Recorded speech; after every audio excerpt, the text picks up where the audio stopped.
What are some of the health effects from people being exposed to air that has particulate matter in it due to wildfires? So the health effects of specific types of particulate matter are not as well understood as just exposure to particulate matter generally. And so that's a sort of active research area, is trying to understand which types of particulate matter are the most problematic for health. But in general, there's sort of two ways to think about the health effects. One is the short-term sort of acute response to breathing in highly polluted air with particulate matter. These tend to be associated with respiratory problems, inducing asthma attacks, or even inducing cardiovascular, so heart problems, and then increasing hospitalization as a result, and even can go into cardiac arrest and death. So certainly sensitive individuals that already sort of have asthma or emphysema, they're going to experience the effects earlier than someone without those conditions. But we're all sort of going to experience them. The higher the particulate matter concentrations are, you might start to feel your throat being irritated, coughing a lot more, and those are the conditions that sort of are acute and sort of in the short term. And then there's the more chronic long-term exposure to particulate matter, where much lower concentrations of particulate matter have been observed to, over the long term, to lead to negative health outcomes, especially premature death is the one that's most commonly found. So when you take into account all the other risk factors, there's an amazingly linear correlation between risk of premature death and exposure to particulate matter. So the amount that you're exposed to increases your risk of premature death by a few percent every 10 micrograms per cubic meter that you're exposed to over many years.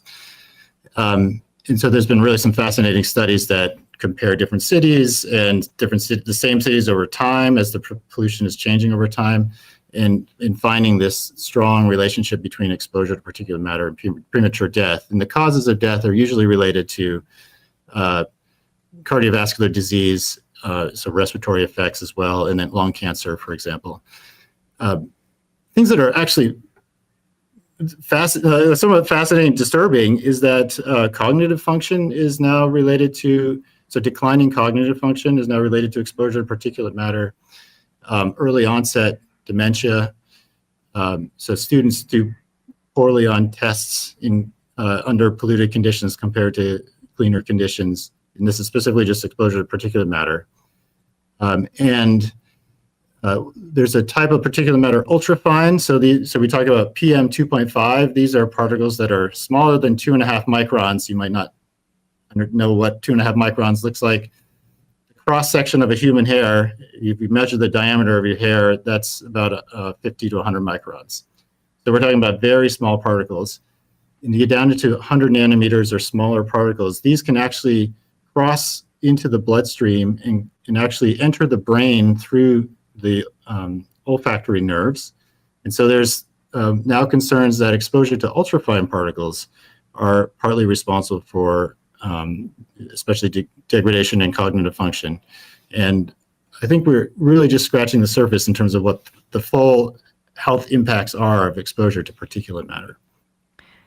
That is very well said and helpful to understand. When I see numbers like 7 to 8 million people die every year due to air pollution, what is your assessment of those figures? So those are based on these epidemiological studies where they have found relationships between the risk of premature death, so the mortality rate ratio. So this is how often death is occurring when you take into account all of the other factors that's correlated with exposure to particulate matter. And so taking then these types of measurements that the IQ Air report provides in terms of amount of particulate matter in any region and the number of years that people living in those regions are exposed to those concentrations, then they can estimate the number of premature deaths per year. And so it's a pretty strong foundation of science that those numbers are based on. So they're probably pretty reasonable. The numbers you might hear vary in part due to whether or not it's premature death due to exposure to particulate matter or to other toxic gases like ozone, or the combination of the two. And so all of them have slightly different impacts on life expectancy. And so you might hear 3 to 4 million per year die premature deaths due to exposure to particulate matter. And the 7 to 8 million is more the sort of full combined effects of air pollution are leading to 7 to 8 million deaths per year around the world. And that's just, taking these sort of rates of premature death that can be attributed to pollutants like particulate matter from long-term cohort studies, they're called, following people through time and monitoring their exposure to particulate matter or other pollutants, and then documenting when they die and what they died of, and seeing what the causality they can impart to particulate matter. And that's been done since the 1990s, those types of studies. And each study always comes back with a confirmation that particulate matter exposure leads to premature death. And are these deaths more highly concentrated in the global south or in regions where there's, less wealth, less regulation, that kind of thing? Right. It's really going to be where particulate matter concentrations are highest. And certainly in regions where the regulations are not enforced or not as strict, or the economy is not such that there's higher efficiency sources of fuel or filtration, then exposure will be higher. And especially in developing world nations and communities, often indoor air quality is just as bad or worse because of the way that home heating occurs or cooking is taking place.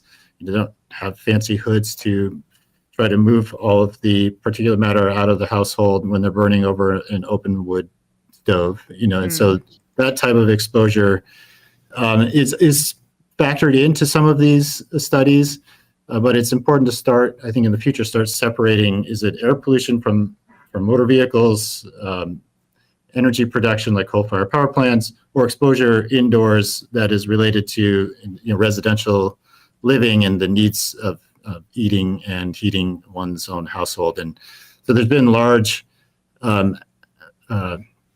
efforts to help improve those situations by providing clean cooking stoves and or more efficient home heating units in these developing world nations to better improve air quality in the homes, as well as obviously what is done in the homes often ends up in the air. And so it's this sort of combination of just inefficient burning often.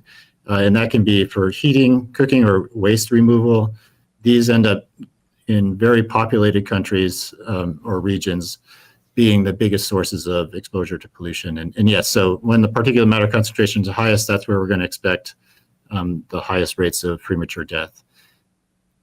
Well, Joel, really appreciate your time today. Thank you so much for taking the time to explain this to us, Professor of Atmospheric Science at University of Washington. Really appreciate you coming on the show. Thanks so much. Oh, thank you. It's my pleasure.